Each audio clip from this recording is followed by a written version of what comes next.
अक्षय तृतीयेनिमित्त सगळ्यांना खूप खूप शुभेच्छा। अक्षय तृतीया ही वैशाख शुक्ल तृतीयेला साजरी केली जाते। तर 2024 मध्ये 10 मे वार शुक्रवार पहाटे 4:17 सुरू होणार आहे। तर मध्यरात्री 11 मेच्या 2:50 राहणार आहे। या वर्षी शुक्रवारी सकाळी 5:30 वाजता सुरू होणार आहे आणि 12:18 6 तासाचा शुभ मुहूर्त आपल्याला पूजेसाठी मिळणार आहे। अक्षय तृतीया हा हिंदू धर्मातील एक शुभ मुहूर्त मानला जातो। तसेच 3.5 मुहूर्तांपैकी हा एक महत्त्वाचा मुहूर्त आहे। या दिवशी पूजा कशी करावी हे आपण आज पाहणार आहोत। तर सर्वप्रथम आपण सकाळी लवकर उठून स्नान करून घर स्वच्छ करून घ्यायचे आहे। शुक्रवार हा लक्ष्मी मातेला समर्पित आहे।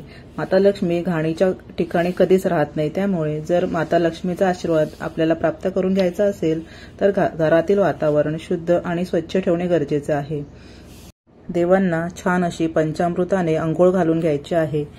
या दिवशी माता लक्ष्मी आणि भगवान विष्णू यांची पूजा करून आपल्याला आशीर्वाद प्राप्त करून घ्यायचा आहे। अक्षय तृतीया हा सिद्ध मुहूर्तांपैकी एक मुहूर्त आहे। तर या दिवशी आपण साध्या सोप्या पद्धतीने पूजा करून देवी देवतांचा आशीर्वाद प्राप्त करून घेऊ शकतो। सर्वप्रथम मी देवघरातील देवांची पूजा करून घेतली आहे। भगवान विष्णू आणि माता लक्ष्मी यांची पूजा आपल्याला करून घ्यायची आहे। या दिवशी ऐच्छिक प्राप्तीसाठी गृहिणी उपवास सुद्धा धरतात। दीप प्रज्वलित करून घ्यायचे आहे। तसेच श्री गणेशाची पूजा करून घ्यायची आहे। नमस्कार करून घ्यायचा आहे। तसेच अक्षय तृतीयेच्या दिवशी चांदी आणि सोन्याची खरेदी केली जाते। या खरेदीमुळे माता लक्ष्मी प्रसन्न होते। अक्षय तृतीया म्हणजेच कुठल्याही गोष्टीचा क्षय होणार नाही, ते नेहमी वाढत जाते। त्यामुळे या दिवशी आपण ज्या गोष्टी खरेदी करतो त्या गोष्टींची कमतरता आपल्याला भासत नाही। पण या महागाईच्या दिवसांमध्ये सगळे सोने चांदीची खरेदी करू शकत नाहीत, म्हणून दुसऱ्या काही वस्तू आपण खरेदी करू शकतो। जसे की आपण श्रीयंत्र आणू शकतो। श्रीयंत्राची पूजा आपण या दिवशी करू शकतो। त्यामुळे सकारात्मक ऊर्जा निर्माण होते। कवड्या खरेदी करू शकता। आपण कलश स्थापना करून घेणार आहोत। त्यात आपण अक्षता, फुलं, नाणी घ्यायची आहेत। खाऊची पानं किंवा आंब्याची ढाळी ठेवून त्यावर नारळ ठेवून कलश तयार करून घ्यायचा आहे। गणपतीची मूर्ती नसल्यास सुपारी मांडून आपण गणपतीची पूजा करून घ्यायची आहे। या दिवशी लक्ष्मी माता तसेच भगवान विष्णूंची पूजा केली जाते। तसेच चैत्रगौर म्हणून माहेरी आलेल्या अन्नपूर्ण देवीची सासरी पाठवणी केली जाते। या पूजेचा भाग म्हणून आपल्याला स्वयंपाकघरातील शेगडीची पूजा करून घ्यायची आहे। त्याआधी आपण संपूर्ण स्वयंपाकघर स्वच्छ करून घ्यायचे आहे। शेगडीची पूजा ही अन्नपूर्ण देवीची पूजा मानली जाते। ती आपल्याला कधीही अन्नधान्याची कमतरता भासून देत नाही। ती अन्नाची पूजा आहे। त्यामुळे रुचकर जेवणाची चव आपल्याला चाखायला मिळते।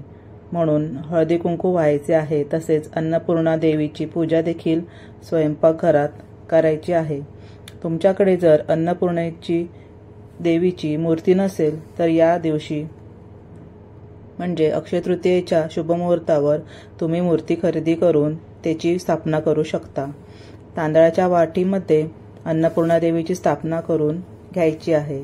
हळदी कुंकू, चंदन, अक्षदा, फूल, वस्त्र असं आपण दिवा दाखवून घ्यायचा आहे। या देवी सर्वभूतेषु शुभारूपेण संचिता नमस्तस्ते नमस्तस्ते नमस्तस्ते नमो नमः हा मंत्र म्हणायचा आहे।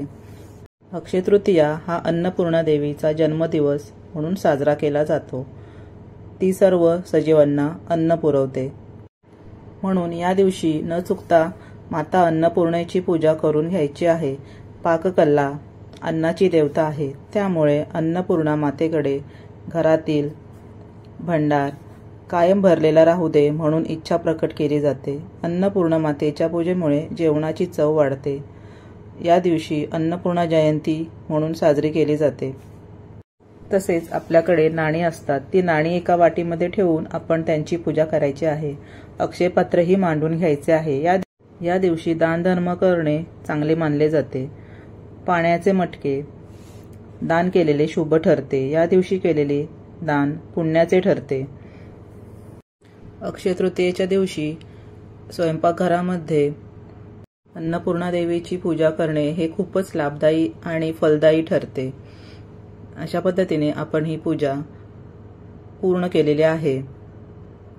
वैशाख शुक्ल तृतीयेला साजरा केला जाणारा हा एक मुहूर्त आहे। प्रत्येक ठिकाणी या मुहूर्तावरती वेगवेगळ्या प्रकारे पूजा केली जाते। प्रत्येकांचे विधीही वेगवेगळे असू शकतात। बरेच जण या दिवशी घर खरेदी, गाडी खरेदी करतात, कारण शुभ मुहूर्त असल्यामुळे जी वस्तू आपण घेणार आहोत ती आपल्याकडे जास्त दिवस टिकणार आहे। तसेच काही जण तुळशीचं रोप सुद्धा या दिवशी शुभ मुहूर्त असल्यामुळे घरी लावून घेतात। मी सुद्धा तुळशीचं रोप याच दिवशी लावलेलं आहे, तुम्ही बघू शकता व्हिडिओमध्ये। तर अशा पद्धतीने हिंदू धर्मामध्ये अक्षय तृतीयेला खूप महत्त्व आहे, हे आपल्या लक्षात येईलच।